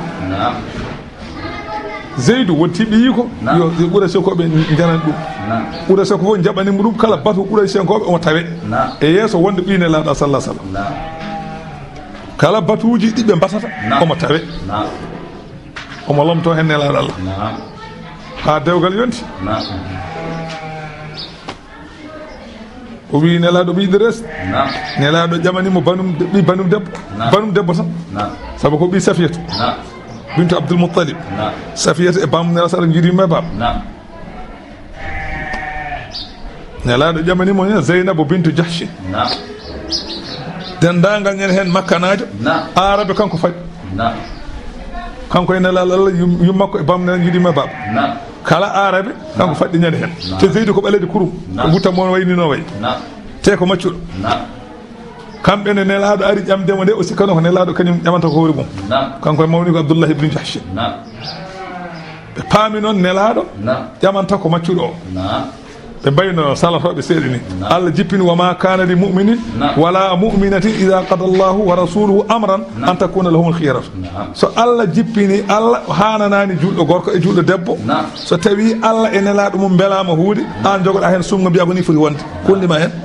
Allah yi ko ɗum ɗo ko an ko mbiyata hankadi ko ɗum ɗo foti wonde ɓe tubani Allah ɓe deƴƴi Zeynabu hawre makko ɓe gondi te ɓe gondi ɗo Zeynabu ene yawimo ɓe donki yo dawgal ngal ronka yo feew waɗi ñalawma goto rasulu sallllahu alayhi wa sallam andi Allah wi kala mo yiɗi joom suudu mum debbo harme ma an kala mo nelaɗo Allah yiɗi joom suudu mum on debbo harme ma an mo yiɗi joom suudu ma tan an ka gasi on certi an debbo on certi waɗi ñalawma goto nelaɗo yi Zeynabu haqqille woni Zeynabu kono haalani de kanko Zeydou kanko ne Allah jolni e ɓerde makko serde debbo Allah jolni e ɓerde nelaɗo Allah yidde debbo Allah jolni e ɓerde Zeydou ancude debbo Zeydou ari jooɗi yeeso makko e yeeso disnade min dey Zeynabu haqqillaji amen donki hawrude kinmi ko serde mo nelaɗo wima am sikka aleyka zawjaka jaggu joom suudu ma Allah wi ala wona noon kay Mouhamadou o tukfi fi nafsika ma Allahu mubdi aɗa suuɗe nder hoore ma ko Allah jogori feññinoyde an aɗa yiɗimo pourquoi aɗa wiyo jaggu suudu acco seeɗa ɗum woni Allah wi falamma qada Zeydun aywa min ha wadaran zawwajnaka ha nde Zeydou gayne makko ko yinno ko Allah wi o seeri Zeydou seerimo Allah wi min kumanma e makko لكي لا يكون على المؤمنين حرج في أزواج أدعيائهم Allah wi waɗiri ni ko janngo e jam sa resti joom suudu mo wona ɓiye wasa ñiŋede so nelaɗo waɗi ɗum hankanti anne sa waɗi a ñiŋitaki ɓe mbi e nelaɗo resi ɓiyum nelaɗo wiyanno ko resde joom suudu ɓiyum ne harmi te nelaɗo resiɗo joom suudu ɓiyum Allah wi ala wa ma jaala adiyakum abnaakum Allah wi mi waɗani joftinteɓe mon ɓe ko ɓiɓɓe mon ala wona joftinoɓe fof woni ɓiye joftinede ma e wonde ɓiye wona goto wona ɓiye ko Zeydou wona ɓoyi haydara ɓe jiida ɗon ko tawi resta ko Allah waɗi ɗo défendre ma jaala adiyakum abnaakum joftinte mon ɓe wona ɓiɓɓe moɗon sa yiiɗi ndesa so bamma cawdiɗo seeri sa yiiɗi ɓamtu baasi ala so ɓiye cawdiɗo seeri sa yiiɗi ɓamtu baasi ala kawma so seeri ɓamtu baasi ala hay hunde heddi ko ñiŋore yimɓe ñiŋara kono so Allah to kam harmani bamma cawdiɗo jiɗe bamma yumma e baba woppi debbo aɗa harjini ƴettu a wofani Allah gofɗa ko yimɓe ko yimɓe noon windantake bakka ko yimɓe noon a wofi ɗumen kam saabu ma haale kam pawa kadi yimɓe bakkat sa resi joom suudu kawma joom suudu bamma cawdiɗo a dañat haala de kono harmani ko elle walla wala tanki umanaka ko aba hum de bamma jibinɗo mo e jibinɗo ɗum o ɓen mbiyeɗa kono bamma cawdiɗo jibinani a wi cawdiɗo kay jibinani wona ko cawdiɗo i cawdiɗo kay cawdiɗo kay wona goto ɗum woni wama jaala adiyaakum Allah wi waɗani noddeteɓe mon yani noddeteɗo joftini e ma o waɗani ɓe abanaakum ɓiɓɓe mon zalikum ɗum mon qawlukum ko konngol mon bi afwahikum e kuluɗe mon tan e ko ɗum tan woni hen wona hay hunde wallahu Allah noon yaqulul haqqa Allah ene haala gonga e ɗum o huwa yahdi sabil Allah woni pewnowo lawol fewde e gonga lakin ko woni Allah wi udu'uhum li abaihim noddeɓe joftineɓe e babiraɓe mabɓe huwa aqsadu ɗum ɓuri nunɗude indallahi to Allah so tawi aɗa nodda neɗɗo joftinde e bamum oto joftinde e bamum janano wona lawol fa in lam ta'lamu aba'ahum so tawi on donki andude babiraɓe mabɓe gande fa ikhwanukum fi dini keɓe bandiraɓe mon tan e diine wa mawalikum keɓe ɓiɓɓe babiraɓe mon wa laysa alaykum junahun ala e mon bakkatuji fima akhta'tum e ko gofɗon bihi e mum ay so tawi a woofi noon a tinani a noddi a joftini neɗɗo emo jibinani ɗum a tinani Allah wi jaggirtama ɗum walakin ko woni mata ammadat qulubukum kala ko ɓerɗe mon ɗe teyi caggal haɗede Allah wi no jaggirma itta neɗɗo joftina ɗum jibinani ɗum tawa tayi Allah wi mami jaggir ɗum ceeseko ene mbaɗa ɗum noon wona eyyi wa kana Allahu serani Allah ghafuran ko jafotoɗo ko adino e konguɗi mon ko adine haɗete rahiman jurmotoɗo annabi o gande annabi o awla bil mu'minina kanko ɓuuri handude julɓe min anfusima pittali mumen Allah nela sallah sallam so darima fittanma darima an maya o heddo ɓuuri maya so mayde ari hakkude mon an suɓo mayde mbimi suɓo mayde kanko heddo nde wonno mayde makko e mayde ma jiida mbimi an mayde ma ka mayi tan kanko noon so mayi ko aduna bonata ɗum noon annabi u awla bil mu'minina min anfusihim annabi ɓuuri handude e julɓe e fittani mumen wa azwajuhu rewɓe makko ummahatum ko yummiraɓe mabɓe kala no yumma harmirema joom suudu nelaɗo ko noon harmirema arsata wa ulul arhami jomiraɓe enɗemeje noon jiidigal awlaabi baadin ɓe ɓuuri handude e yoga to banggue ndonu fi kitabillahi ko deftere Allah wona lawhul mahfuz winda toon minal mu'minina ummarade e julɓe wal muhajirina e ferɓe ɓen ɗon masalan andi eɓe ndonodiranno to banggue l'islam caggal wi ala wa ulul arhami baaduhum awla bi baadin Allah wi on aya itta illa an tafa'alu so wona noon gollon ila awliyaikum fewde bandiraɓe mum ma'rufan ko moƴƴi sa daari mayde noon bande mo ronatama ene woodi en dagui ittanamo e gewdi ma dokkam basiɗa ɗum kam ne dagui kana zalika laatima nuskede aya masalan ulul arhami o aya masalan bandiragal cehilagal nuskede on aya fil kitabi e deftere he masturan nan toon winda wo jamto id akhadna min annabiyina tumane min nangue annabaɓe mithaqahum ahdi mumen wa minka an nelaɗo Allah min nangue ma wa min nuhin min nangue annabi nuhu wa ibrahima min nangue ibrahima wa musa min nangue musa wa isa min nangue isa ibna maryama ɓi maryama holko min nangue mabɓe yeɓe ndew Allah yiɓe noddu yimɓe fewde rew Allah wa akhadna minhum min nangi e mabɓe mithaqan ahdi ghalizan tekkuɗo eɓe kumna ɗum liyas'ala as-sadiqina mbele Allah namdo gonɗuɓe ɓe an sidqihim ga gonɗugol mumen ɓen de ɓe jettini nelaɓe e woynude hefereɓe wa a'adda Allah heblani lil kafirina hefereɓe wi kala jedduɗo ɓe Allah heblani azaballata aliman mosɓe ya ayyuhalladhina amanu hey moɗon julɓe udkuru ciftore ni'matallahi alaykum nema Allah ma waɗani on ciftore onon julɓe il ja'atkum junudun tumande aremun konuji Allah wi konuji dendagal adun o pop mbaddi malde eɓe jinggane laaɗo Allah sallallah alih sallam hefereɓe kala ɓe gone aduɗo he kamɓe fof ɓe ndendi guila e hefereɓe yahudiyankoɓe e hefereɓe rewɓe jalegueji ka fof mbaɗi moɓɓalel ɓe gaari to nelaɗo Allah pour hadde mum pour ɓe momta l'islam e aduɗo he Allah wi ciftore ɗi nemaji mbaɗani on ɗum Allah wi fa arsalna alayhim rihan min nele mabɓe hendu wo junudane konu lam taraw ha ngu on jiyata ɗum min nele mabɓe malaikaji wona onon kamɓe mabɓe min gaddi ko hendu e malaikaji kamɓe mabɓe piiɓe koti kana Allahu latim Allah bima ta'maluna ko golloton Allah wi anani dey aywa basiran ko jiyowo is ja'ukum tuma nde ɓe gare mon onon julɓe ɓe min fawqikum ɓe garde mon dow o min asfala minkum e less mon ɓe gardi banggue cangol ɓe gardi dow ɓe gardi funnangue ɓe gardi hirnangue wa id zagatil absaru tuma nde oñi ɓerɗe wa balagatil qulubul hanajira ɓerɗe gari ha jetti goddi an gandi julɓe ɓe ɓerɗe mumen gari ha ɗo wata sunnuna billahi zununa oɗon cikka e Allah jikkeji ɗi ganduɗa lutodirɗe ɓe ne mbiya ma en balle ɓe mbiya en mborama en dañi boɗɗe hunalika Allah wi ñande hen toon ubtuliyal mu'minuna julɓe jarriba ha Allah jarribi julɓe ha feeña laɓɓinɗe mo laɓɓinani o zulziluɓe dillina zilzalan dille sadidan ɗe ganduɗa ko cattuɗe wadkur jantu id yaqulul munafiquna tumane nafiqeɓe mbi walladina e ɓen ɓe ganduɗa fi qulubihim ene ɓerɗe mumen maradun loore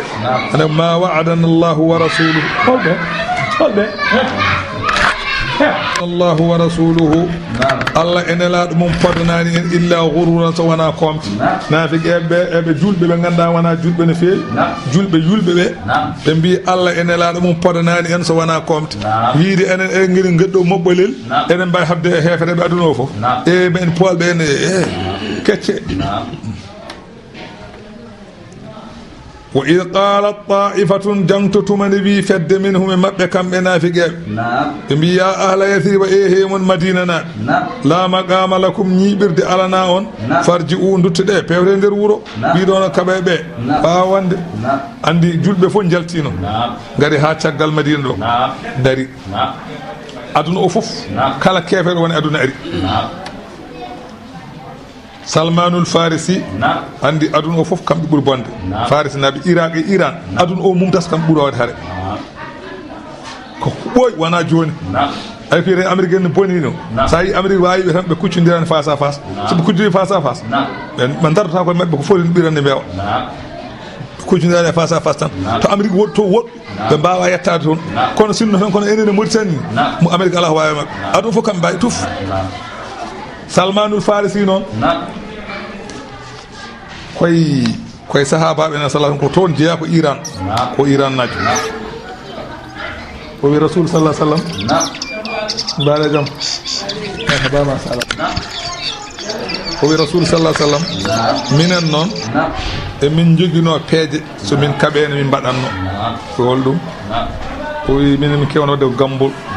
min tarna wuuro ngo gambol jañgol min gasa ɗum ha luggiɗo tawa a wawa diwde tacca sa naati eltata nen ko ga keɓe tan seɓe jiiɗi arde ga kadi mbawa par ce que taw kene yaaji a wawa diwde sa rekki kadi ha naati eltata kadi ɓe gasi noon nde ɓe nani guure ɗe fof ne gara hefere ɓe gara kaɓe mabɓe kamɓe sahabaɓe ɓe dawi ɓe gasi gambol taari Madina fof sa diwi maya sa naati maya gasi kamɓe sahabaɓe ɓe goni nder wuuro to eɓe kuccite mabɓe hefere ɓen oga banggue jettidirta nde hefere ɓe jetti mbi ɗeɗo golle wona golle arabeɓe won sa jantuɗe mabɓe haɓe ganda ɗum ɓe ganda nde feere joni noon eɓe daari kamɓe sahabaɓe caggal gambol ga ɓe gane daari ga ɓe kadi heddi ƴattoje tan e gudde kudde tan ƴattoje e beddoderal paɗe kana ko yettodirtake joni noon naafigue ɓe goni wiide duttoɗe wawi jiiye payre nder wuuro woni ko wawande Allah wi wa yasta'zinu ne sakkitino fariqun fedde minhum mabɓe kamɓe naafigue ɓe annabi o gona wiide annabi woni jiiɗi hodde ɓe yaquluna ɓe gona wiide inna buyutana cuuɗi amen ɗi dey awratun ko kolɗi juuɗe amen ɗi ko kolɗi ndenaki hay goto ala ko renata min goppi galleji amen ala ko uddotako min baafe amen uddotako so min baali ɗo walla so min goni ɗo ne wawi wujje wi to fewi ga qala taala Allah wi wa ma hiya bi awratin ewa cuuɗi ɗi gona jewɗi in yuriduna kamɓe naafiqeɓe ɓe muyani illa firaran so wona dogde haare ɗum kamɓe jiɗi walaw dukhila hay so tawi nannama madina alayhi men mabɓe min aqdariha e banggueji madina ɓe nannama toon summa su'ilu futnata namdama namɓe ɓe namdama kefiru la ataw ha maɓe gaare kefiru ɓe mbaɗa ɗum Allah wi wa ma talabbathu biha ɓe ñiɓata to nder madina to illa yasiran so wona seeɗa wala qad kanu wallahi ɓe laatinoma ahadullaha eɓe gadodirno e Allah min qablu ko adi ngol ɗo lawol ɓe kalnino ɓe gadodirno e Allah la yuwalluna al adbara ɓe ndumtintano cagle wa kana laatima noon ahdullahi aadi Allah o mas'ulan ko namdi teɗo wol wiɓe lan yanfa'akumul firaru nafata on dogdu in farartum min al mawti so on dogi mayde awil qatli walla hare wa idan so on dogi la tumatta'una on dakhmittake aduna he caggal doggol mon illa qalilan so wana kedde laje mon wol wiɓe man zallari holi on ya'asimukum mo ene reena on min Allah e lepte Allah in arada bikum su'an so tawi Allah muyani on halkare hol bawɗo hadde on halkade aw arada bikum rahmatan walla so tawi hol bawɗo memnude on ko boni so tawi Allah muyani on moƴƴere wala yajiduna lahum on ɓe dañata wonande ɓe min dunillahi ko wona Allah waliyan mo ene nafa wala nasiran wona duñowo lorga mabɓe kad ya'lamullahu Allah kayne andi almu'awwiqina ɓe ganda ko leeloɓe min kumi mon wal qa'ilina wiyanoɓe li ikhwanihim bandira men halumma ilayna ngare fewde amen wala ya'tuna al ba'sa ɓe garata e hare illa qalilan so wona seeɗa e yeeguinade e nannante asihatan alaykum sabu ɗawde on de sabu ɗawde wallude on de tan fa ida jaa al khawfu Allah wi so tawi aya hare ari kulol ra'aytahum jiyaɓe yanzuruna ilayka eɓe puttinma guite an nelaɗo Allah ɓe darma taduru a'yunuhum ene warwo guite mabɓe kalladina on mo ganduɗa yughsha alayhi al mawtu mo alayhi min al mawti mo ganduɗa ene hippa e muɗum mayde mo mayde jippe mum no guite mum mbayata ni so tawi aya hare ari jiya noon guirɗe gorworto anani fa ida zahaba al khawfu so tawi hare gasi yeehi hangani kulol ngol yeehi gangal anani ane fandinama salaqukum ɓe belde on bi altinatin ɗemɗe hidadin ɗe ganduɗa ko belde asihatan sabu hadde alal khayri e moƴƴere sabu ɗawde moƴƴere tan ulaika Allah wi ɓeɗo waaɓe ni lam yu'minu ɓe gona gonɗumɓe Allah e haqiqa fa ahbadallahu a'malahum Allah bonni golle mabɓe wa kana zalika laatima bonnede golle mabɓe alallahi Allah ɗum yasiran ene newi yahsabuna al ahzaba kamɓe hefereɓe eɓe cikka kamɓe naafiqe ɓe cikka hefereɓe lam yadhabu jahani sabu hulde ɓe nde wa in ya'ti al ahzabu so tawi hefereɓe garti gongol pelle ɗe garti gongol yawaddu kamɓe naafiqe ɓe jiɗanno law annahum hanino kamɓe baaduna ɓe koɗi fil a'rabi koto eggi hoɗi en ɓe mbiya hanino kamɓe taw ɓe koɗi ko guri fulɓe taw ɓe koɗi ɗo ɓe gondani ma annelaɗo Allah taw ɓe tewaka hare nde kamɓe naafiqe ɗum woni sago mabɓe so tawi hefereɓe garti gongol hanino tawa kamɓe ɓe goni ko gure fulɓe taw ɓe jiyatake ɓe garata ɓe tawaka yasaluna taw ɓe namdo an amba'ikum ka khabaruji mon Allah wi walaw kanu fikum hay sinno ɓe gondi e mon lama anani ma qatalu illa qalilan ɓe kaɓetake so wona seeɗa tan ala laqad kana lakum fi rasulillahi laatanimo on ɗo nelaɗo o sallallahu alayhi wa sallam uswatun ñemtinorgal hasanatun moƴƴal ñemtinde makko e hare ñemtinde makko e tabirgol liman kana yarju wonande on mo ganduɗa ene jorti yarjullaha mo ene jorti Allah wal yawmal akhir jorti ñalawma cakkitiɗo wa dhakara allaha kasiran ene jangti Allah ko heewi walamma ra al mu'minuna al ahzaba tumande hefere ɓe julɓe ɓe ji pelle hefereɓe qalu ɓe mbi hada ɗum ɗo de ma wa'adana Allahu wa rasuluhu ɗum ɗo de nelaɗo Allah e Allah kalanino min podanino min wonde ma hefereɓe ngar aduna o fof ma ngar jinga min deke ɗum ɗo koko nelaɗo e rasul sallallahu alaihi wasallam e Allah podanno min ko ɗum ari o wi julɓe gonɗinɓe Allah ɓe ɗum noon mbiyata mbiya hada ma wa'adana Allahu wa rasuluhu sabu Allah wino am hasibtum an tadkhulul jannata wa lamma ya'tikum mathalu alladhina khalaw min qablikum sabu ɓen massarhumul ba'sa'u wad darra'u wa zulzilu hatta yaqulu ar-rasul walladhina amanu ma'ahu mata nasrullahi ala inna nasrallahi qarib wona non mbiyanno eywa Allah wino en beele onon julɓe on cikkat oɗon naata aljanna tawa Allah andani e mo tawa heɓani on tawa arani e mon hono ko arno e adinoɓe caɗele ɗeɓe daññode on dañe ɗum onon julɓe ya ñam maaro e suppome tan lelaɗa ɗo welma mboroɗa ko welma mbiya ya naat aljanna aɗa dañi ɗum alay saago en daña caɗele seeɗ alay saago wooda ko arema alay saago jabba kay guesa ma ñaame jaɓa Allah kay kono enen ken julɓe eɗen jabbata ne ñaame alay saago an ɓuuri guesa mum ñamirnoɓe ala ko mbaɗɗani hay tan enen kay kam sen naati aljanna ko riba natɗe enen sen naati aljanna riba natɗe ko aljanna riba ko mbaɗɗa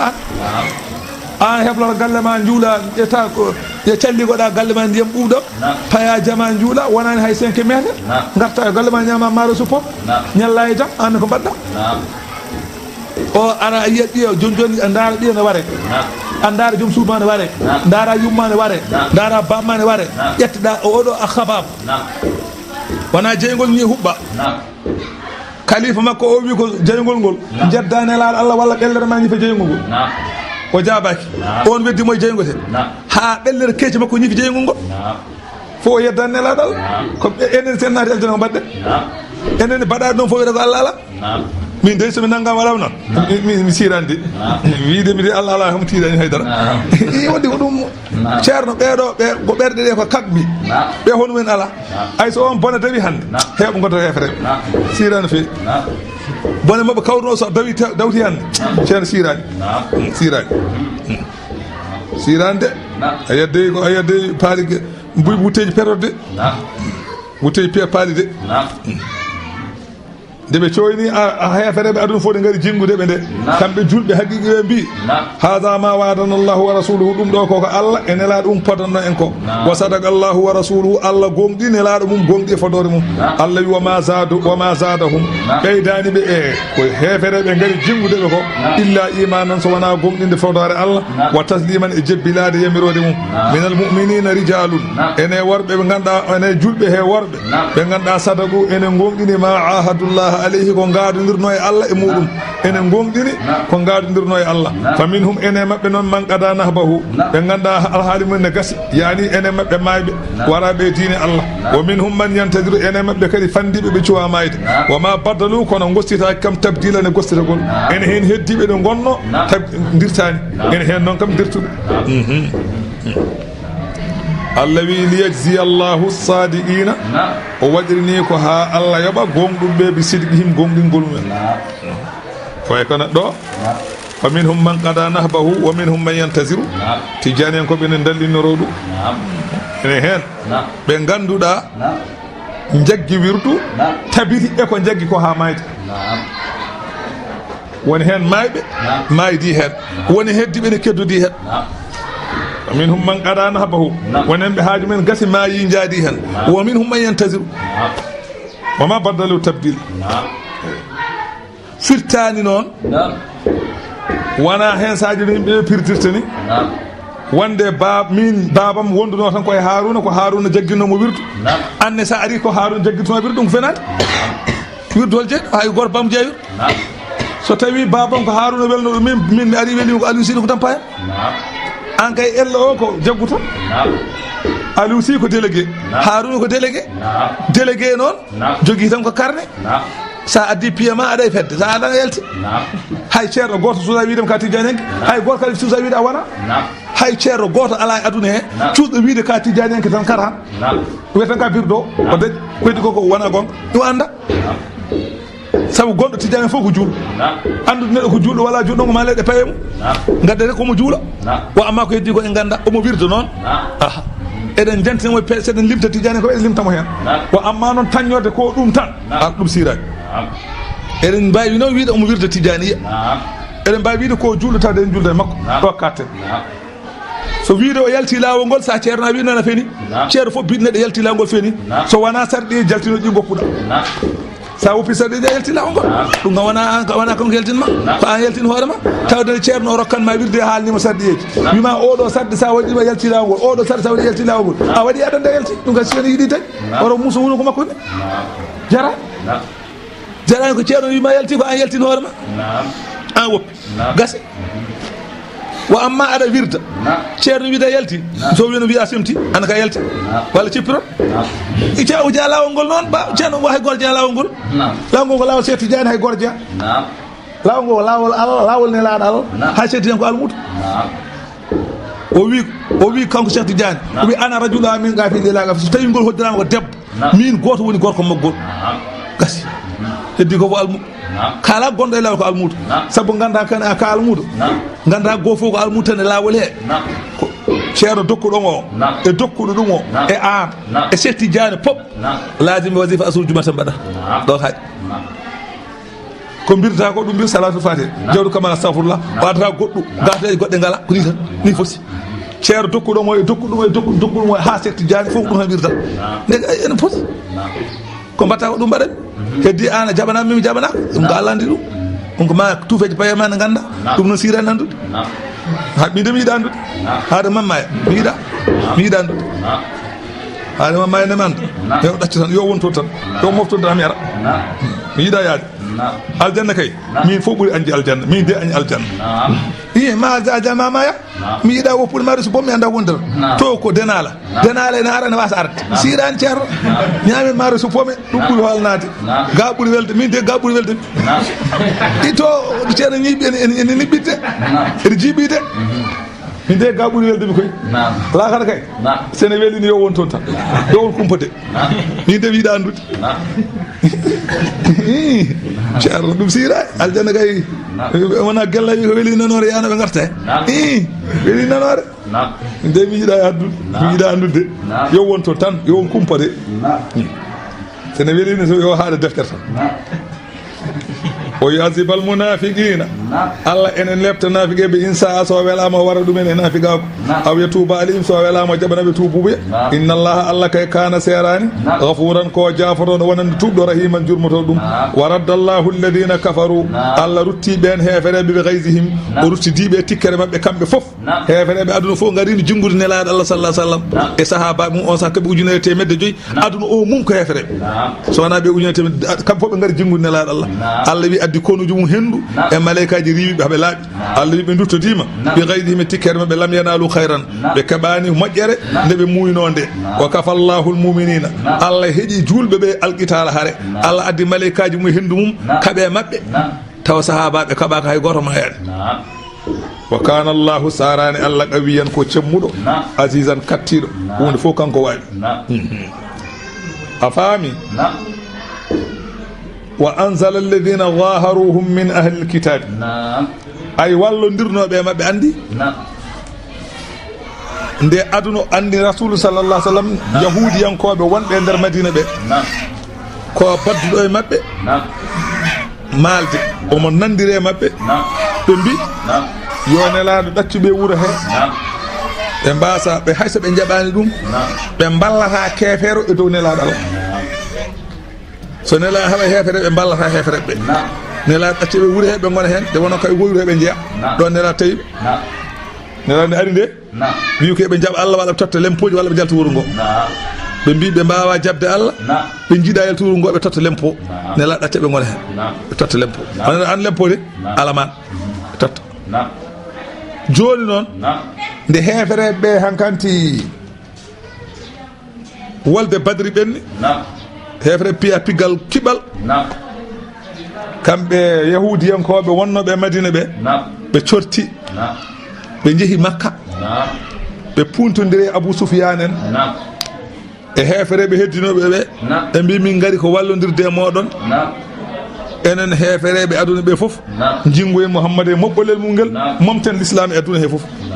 ɓe nandire mabɓe ɓe jam fi nelaɗo Allah ɓe ngari noon woni ko Allah wi ɗo neldume mabɓe keneli e malaikaji ndiɓe ha ɓe laaɓi ɓe maayi ɓe majji ɓe kanga ɓe boni tan joni noon kamɓe yahudiyankoɓe ɓe garti e nder wuuro he ɓe jippiti toon ɓe gonte wuuro mabɓe kadi gallini mabɓe ɗum woni Allah wi wa anzala alladina zaharuhum Allah jippini e ɓen ɓe ganduɗa zaharuhum wallodirnoɓe e hefreɓe min ahli kitabe min sayasim to saŋeji mabɓe Allah jippini toon ko ene halkaɓe kamɓene wa gazafa Allah weddi fi qulubihim e ɓerɗe mabɓe arruba ko wiyete kulol fariqan hen fedde tabtuluna mbarɗon onon Allah ne haalta nelaɗo Allah ko waɗanno ɗumen wa tasiruna fariqan ndaɗon hen fedde wotere o wi bani quraysata en nde ɓe pirti ahdi ɓe kaɓe nelaɗo Allah sallallahu sallam qala ulama u bisiyari anduɓe siraji mbi lamma asbaha rasulullah sallallahu min al-laylati allati sarafa fiha al-ahzabu raji'ina ila biladihim jamma mo hefereɓe fof paati leyɗele mumen in sarafa kanko rasulullah sallallahu sallam e julɓe ɓe kamɓe ne ɓe kooti ila al-madina to fewde to madina o wada ɓe joƴƴini asilaha kaɓirɗe tawe mo gonino ga fodde balɗe nogas e joyyi eɓe daari eɓe kaɓa e ɓeɗo hefereɓe joni noon hefereɓe fof kote leyɗele mumen kanko nela sallah sallam e yahudi e kanko nela e sahaba makko kanko ne ɓe paati nder madina ɓe joƴƴiri kaɓirɗe mabɓe o on ñalawma on saaha falamma kana zuhru nde tusubar ari ata jibril wa alayhi amamatu min istabraqin jibril are makko e waɗi metolol bagi ene wiye istabraq bagi tekkuɗo omo waɗi kaala rakiban ala baglatin bayda kanko jibril omo waɗɗi mbam puccu ndenew alayha qadifatum min dibajin mbam puccu ndenew ngu waɗi ko jappere kanŋe wa rasulullah sa enda zainab bintu jahshin rasul sallallahu alaihi wasallam ene suudu joom suudu mum biyeteɗo zainab bintu jahshin wa hiya taghsilu ra'sahu ene loota hoore makko wa qad ghasalat sigahu al-ayman ene looti hen bangge ñaamo ene heddi bangge nano o jibril yetti fa qala ya rasulallah jibril ehema rasulu gaɗo wada ata silaha kaɓirɗe ma joƴƴini qala naam ne lawi aha qala jibril afallahu anka Allah yaafi mama ma wada atil malaikatu silaha munzu 40 laylata fodde hande jammaji capanɗe nayyi malaikaji joƴƴinani kaɓirɗe mum kañumen kam wa ma rajatul ana illa min dalabil qawmi addanimi joni so wona ƴewde yimɓe fa qala inna allaha ya'muruka bis-siyar ila bani quraizata Allah wima yaya to bani quraizata en kaɓoya e mabɓe fanhad ilayhim fa inni qad qada'tu awtarahum wa fatahtu abwaban wa taraktahum fi zalzali wa alghaytu ruba fi qulubihim jibril wi mi jonjon toon gummimi mi taƴi ɓoggi tillisaji mabɓe mi udditi dammuɗe mabɓe mi lanciti mi addi toon hendu bulɓiti kaake mabɓe bonni kaake mabɓe fof kaɗo gonɗo koɓe jinduɓe kadi mi weddima e ɓerɗe mabɓe kulol fa amara rasulullah sallam munadi en yunadi nelaɗo yamiri jeynowo joni joni yo ya yeynoya maale jaam mbaɗɗen tan tan alhamdulillah nelaɗo wi noddi ɗon jeynowo o wi fa nder wuuro ya yeynu man kana muɗi an fala yusalli anna al asra illa fi bani quraizata kala e mabɓe ɗoftiɗo kala julɗo hande gonɗo ɗo e wuuro he hoto juul takkusan so wona bani quraizata en ƴeew balɗe nogas e joyyi eɓe ladde ɓe mbarani e cuuɗi ɓe ñamani ɓe jarani eɓe kaɓe ɓe garti subaka ɗon e tusubaka eɓene dutto ɓe so natan aljanna ala jogori natti ɗum mbatta to ala de aljanna o yeeyni o wi takkusan hay goto jul takkusan sowona to ɓe dutti to bani qurayza tan fa hasarahumul muslimuna 25 layla tan kadi julɓe ɓe mbaɗi ɓe embargo balɗe nogas joyyi ala ko natta e wuuro ala ko yalta e wuuro enen guure men ɗe kala wuuro waɗago noon nafata ɗum balɗe nogas joyyi ala ko natata ala ko yalta moƴƴani jaadu mayta joni noon ɓe mbaɗa ɗum hatta jahada humul hisara han kandi ha satte mabɓe embargo o wa gazafa Allahu fi qulubi ruba Allah weddi e ɓerɗe mabɓe kulol fa qala rasulullah sallallahu alaihi wasallam tanziluna ala hukmi nelaɗo wiɓe oɗon jaɓa mi ñaawa waram e mon oɗon jaɓa mi ñaawa on mi ñaawa hakkude men min e mon mi ñaawa hakkude men andi nan sallan ɗum ñaawde hakkude makko kanko tan dagi somo ñaawa o ñaawa hakkude makko e neɗɗo mo wona kanko fof dagotako ko sa ceerno sa waliyu sa lamɗo fof dagotako aɗa ñaawda e neɗɗo gona ñaawowo dagotako goɗɗo tan wonata ñaawowo kono nelaɗo nde wonno nunɗal makko ene diwti ɗon ene dagui kanko o ñaawa hakkude makko e neɗɗo nelaaɗo oɗon jaɓa mi ñaawa hakkude meɗen ɓe mbi ala min jiiɗa ñaawore ma kay an kay min koolay o wi ay joni wadde oɗon beela ñaawore Saadu bun Muaz Seydul Aws Saadu bun Muaz mawɗo leñol nde wiye Awsi oɗon jaɓa ñaawore makko faradu bihi ɓe mbi ɓe belama fa hakkamahu fihim nelaaɗo addi Saadu wi yo ñaaw hakkude kanko nelaaɗo hakkude makko e yahudiyankoɓe fa qaala Saadu wi on jaɓi ñaawore ɓe mi min beela an kay ko ñaawɗa fof min beela o wi ay inni ahkumu fihim an tuktala rijalu o tuksamul amwalu o tusba zarari wan nisa o wi min noon tawi mbiɗon oɗon mbe ñawaram min ko ni ñawiranmi joni min pammi ko kala gorko gonɗo e wuuro he ware jawɗele mon pecce ɓiɓɓe mon e rewɓe mon dahe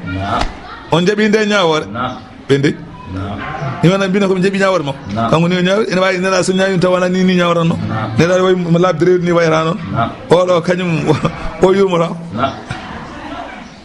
fa qala sallallah sallam nelaɗo wimo Saadu laqad hakamta fihim bi hukmillahi min fawqa sab'a samawatin wallahi ñawore ñawɗa e mabɓe nde ko nde ɗo ñawore Allah ñawi dow asman jeeɗiɗi Allah ñawi tan ko worɓe mabɓe wuuro ngo fof wuuro kala gorko gonɗo yo ware kala debbo gonɗo e ɓinguel yo dahe jawɗele peccen ñamen wuuro boni fa habasam rasulullah sa fi dari bintil hars min nisa'i bani najjar rewɓe yimannoɓe ɗal al badru aleynaɓe hen go debbo goto ne wiye Zeynab bintul hars nelaɗo ƴetti kamɓe foof babiraɓe wuuro ngo foof nanne on galle uddi summa kharaja ila suuqil madinati alladi huwa suuquhul yawm ɗo jeere madina nde woni hande ɗo jeere nde woni hande ɗo nelaɗo fokkiri fay toon fa khandaga fihi khandagan nelaɗo asi ɗon gam woni widru mawdu kañum sahabaɓe ɓe gasi ɗon widru mawdu ha lugguiɗ nelaɗo wi yoɓe gara yoɓe suma bu isa ilayhim nelaɗo nele mabɓe yoɓe gadde ɓe cogga ɓe gadda nde ɓe ngari nde Hayyu bun Akhtab rais boni Nudayri joom esiko bamum Safiyata ka rasul sallam jogui debbo yahudiyanke wiyete ko Safiyata on ko esiko bamum ne hen no wiye Hayyu bun Akhtab on ko addaɓe e jogorɓe warede ɓe ko hen jeeya e goɗɗo ne wiya Kaabu bun Asid rais bani Qurayzata bani Qurayza wiyama keeɓe temedde jeeɗi won temedde jeegom babiraɗo wuuro ngo fof addata dari fa amara aliyan wa Zubayri bi darbi anaqi o wi Zubayru nam o wi addi sillam ma dari o wi Aliyu nami o wi daro o wi taƴi dade ma an kadi ɓe coddataɗe oɓe coodi fof ɓe piiɗum pettal naata e nder gaska oɓe coodi dani fof pettal naata e gaska haɓe gasi ɓe gartini hen leydi sa yi Madina ɗo jeere nde woni ɗo eɓen ɗon so ɓe jaɓini ñawore ne la e mbaɗe ni mbattaki an kadi alhaali o ɓe gasi ay oɗo Saadu jamirɗo yoɓe mbare o nde ɓe mbara haɓe mbasi kankone kadi o maayi jamirɗo yoɓe mbare o rewɓe maɓɓe ndehe cukalonɓe ɓe ndehe jawdi maɓe nawe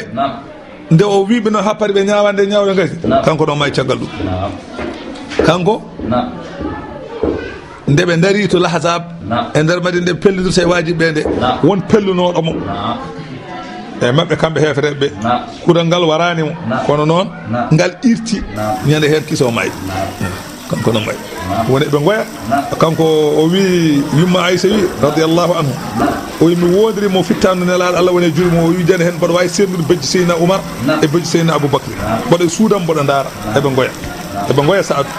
Allah wi ruhama u baynahum tarahum buka an sujjada yebtawona fala min Allah ɗum woni wa gasafa fi qulubihim ruba fariqan taktu wa tasiruna fariqan wa awrathakum Allah rontini on ardahum leydi mabɓe wa diyarahum e galleji mabɓe wa amwalahum e jawɗele mabɓe wa ardan e leydi lam tada uhandi on jaɓɓani ɗum on ndin Khaybara wa kana Allahu latima Allah ala kulli shay'in kala hunde yo hunde gadiran ko kattande ya ayyuhan nabi e heyma annabi qul li azwajika wi rewɓe maɓe in kuntunna so on latima turidna al hayata ad-dunya wa zinata tawi tan jiɗɗon ko gurdam aduna jiɗɗon ko cuɗari aduna fata alayna umatti ukunna garemi dahmita on wo usarrihu kunna mi seera on sarahan ceergal jamilan jongal tawi jiɗɗon tan ko gurdam aduna rasulu sallallahu alaihi Allah wimo yo wi rewɓe makko ɓe tawi jiɗɗon tan ko aduna tan garemi hokka on ha belto ɗon mi seera on jehon taw tampere ala holko woni sababu rasulu sallallahu alaihi wasallam waɗino subaka goto rewɓe makko jeenayoɓe hayso debbo goto tan so tawi sati mamma haaɓat saka jeenayo goto fof ene namdomo ɓe mbiya hande wonto inde waɗi ɓe mbiya min jiiɗi yaade janaysa woɗi hokkere paas ɓe mbiya wonɗo ko yangue waɗi ko fone haala haaju mum e makko te o ala hay mbuɗo ne laaɗo ala haydara eɓe catimo noon omo naji seydna Oumar wi garmi o yo tawi sahabaɓe mum ene daari hayko ardi so kamɓe sahabaɓe ha joni Madina Gounas naɓe ne ñemtina ɗum kala sa ari ɗo Madina ɗo joni subaka kala babiraɗo haade mum dawde wuuro koma ara galle ceerno ɓe ceerno hande min jiiɗi dawde Tambacounda ɓe mbiya min jiiɗi yaade Madina to Alhaji Ali min jiiɗi yaade Madina eɓi goofo haala haaju mum joguiɗo inde haala joguiɗo kumal haala joguiɗo wonɗo yaata haala kamɓe saɓe noon mbaɗatno kala ɓe ganda ko luttaɓe caggal ɗum wattaɓe waynade joni noon kamɓe fof eɓe gaari pour waynade ɓe mbiya min jaa guese ɓe mbiya jiiya foof nela sali uddide gaɗa suudu ene uddina siid rewɓe makko ɓe noon ko Aissata e Abou e Hafsatu e Maymunatu bintul Haras e Safiyatu bintu Hayy bon Akhdaba e Hindu o woni Ummu Salamata Hindu o wiyete Ummu Salamata e Zeynabu bintu Jahshin e debbo ne wiye Juwayratu bintul Haras al Khuzaiyyah al Mustafiya e goɗɗo ne wiye Ramlatu o wiye Ummu Habibata on jibi Abou Sufyana e goɗɗo ne wiye Sawdatu bintu Zam'ata ɓeɗo jeenayo woni rewɓe ne laaɗo Allah sallallahu alaihi wasallam e ene catimo sahabaɓe ɓe goto fof ari pour waynade omo sali uddidde Seydina Oumar wi garmi Seydina Aboubacry ari arde hanki bafal o wi holi an o wi min Seydina Aboubacry udditi nde wonno joom suudu ɓiyum nani hen udditi naati Seydina Oumar wi garmi tawmi yimɓe fof ne jooɗi hay goto yamirata o yamiri Seydina Aboubacry naati caggal ɗum garmi cakkitinimi o wiyom naat Hafsata ko ɓiyiko o naati o wi tawmi nela sallah sallam jooɗi waajiman sakitan ene muga ene deƴƴini wi nur o hawla hu nisa hu rew mum cati ɗum qala Oumar wi mbime ɓerdam wallahi la aqulanna shay'an adhaku bihi nabiyya sallallahu alaihi wasallam ma wa ko kalmi jalla nelaɗo o sallallahu alaihi wasallam ma jonjumi haala tawɗo mon deƴƴum tummini mami haal hunde jalla jonjumi o woni wiide o wi ya rasulallah law ra'ayta bintu kharijata salatni nafaqata fa qumtu ilayhi wa waja'tu unugaha o wi joni joni ko garami ko joom suudam o wi yomo hokku ɗum dépasse tan poñmomi tan ha o ɗeɓi mayde mbimaɗa namdomi defa oto dañantumami dépasse tan nelaɗo yoori jaleɗo wone jalde ɗon nelaɗo wone jalde ɗo noon nelaɗo wi aha awa hunna hawli kama tara yasaluni nafaqa o wi ay ɓeɗo ɓe jiiɗani jogui saram ɓe go fof ko namdi Seydina Oumar an ko goto namdi ma a wi aɗa wara ɗum ɓeɗo jeenayo noon namdimami te ɓeɗo go fof ko namdi tan kanko Seydina Oumar o wi gummimi poñmi yumma Hafsatu o wi Seydina Aboubacry ummi poñi yumma Aissa aɗa namdo rasulu ko ala aɗa namdomo ko ala hol no baba waɗata ni tan gone goto fof mi wi wallahi la nasalu rasulullahi sallallahu alaihi wasallam ko hedde amen guurami mo gonta namdo ko ala yaafo baba yaafo go fof wi baba yaafo nelaɗo woppi rewɓe folliɓe lewru hay goto natat suudu mum woppi ɓe ndeyi Allah noon jippini aya o wi rewɓe maɓɓe in kuntunna turidnal hayata dunya tawi tan jiɗɗon ko gurdam aduna tan wo zinata ha e cuuɗade aduna tan fata alayna umatti ukunna garemi hokka on ha beltoɗon dakmitoɗon jehon o sarri hukunna mi seera on sarahan cergal jamilan jongal wo in kuntunna turidna allaha wa rasulahu tawi noon so tawi ko Allah jiɗɗon nelaɗo Allah jiɗɗon waddaral akhira ko galle cakkiti toon aljanna jiɗɗon gande fa inna allaha Allah a'adda lil muhsinati Allah ene heblani moƴƴinɓe min kunna e mon ajran jobdi aziman mawdi tawi jiɗɗon ko aljanna bisimilla nelaɗo adori yumma Aissa o yumma Aissa wonko jinmi haalande mo ɗo noon mboɗini mbasa heñade noon ka cukalilade ma haalde goɗɗum jaaha disnoɗa bamma e yumma yumma Aissa wimo yeyi eywa holɗum haal taw haɗa mi haalande nene baba haal tomi nana nelaɗo haalnimo noon o wi ɗum ko an tan wi noon walla ko Allah yamirma e wi noon tawi ko an mi disno nene baba tawi ko Allah yamirma mi ƴeewa o wi ko Allah wi kam noon o wi tawi ko Allah kay cuɓimi ko Allah e nelaɗo subay goɗɗo tawi ko Allah tan wima noon mi suɓima Allah mi suɓima nelaɗo Allah yumma Hafsata wi noon goɗɗo wi noon goɗɗo kamɓe fof ɓe mbi noon ɓe mbi ko an min cuɓi Allah ene lamo e an min cuɓaki aduna yafo min Allah wi bisimilla wadde on dañi fof Allah wi ya nisa annabi e hen won rewɓe nelaɗo man yati minkunna bi fahishatin mubayyinatin kala e mon gadduɗo bonande feeñde walla mubayyanatin feññinade bonande feññinade kala e mon baɗɗo ɗum yudaaf lahal azab ma sowane lepte fodde degré mum andi debbo nela kam e debbo Demba jiidata ɓe ɓuri mawnude bakkat ɓe so mbaɗi ko boni ko bindante ko joom suudu Demba bindantake ɗum so joom suudu Demba waɗi ko moƴƴi e so ɓe mbaɗi ko moƴƴi ko ɓe bindirante ni joom suudu Demba bindirantake noon cowanɗe waɗata kala hen gueɗel ko sowanɗe waɗata ɗum noon Allah wi emon baɗɗo ko boni foof sowane bakkar ha heewa ɗiɗi fayni cowanɗe ɗiɗi wa kana laatima zalika ɗum ɗon alallahi Allah yasirane newi e ɗum ene newi Allah wi tawde kamɓene ɓe jaaɓi ɗum ɓe jaaɓi suɓade mabɓe ɓe jooɓi suɓademi min annen hankkadi saye minne mi ariti dewgal ma andi Allah winomo kanko ne sallah sallam kala mo jiɗɗa res kala debbo dokkuɗomo hoorema res kala mo jiɗɗa res an ala keerol an tan noon culɓe heddiɓe fof gorko nayi tan an noon ala keerol ko jiɗɗa fof res nde ɓe rewɓe ɓe nde sumniɓe no rewɓe mbi cuɓima Allah e nela mum Allah wima aha mi winoma noon kono mi hayti jeenayoɓe ceeretake ɓe ceeretake addata goɗɗo tawraɓe kamɓe koye ma tan ɓe maydata sa maayi ko adiɓe koye ma so ɓe maayi ko adima lomtinta e goto addata goɗɗo kamɓe tan ɓe jeenayo tan gurdata mumen mayda mumen gasi sey gasi ari sadaqallahu alazim ate salat al fatih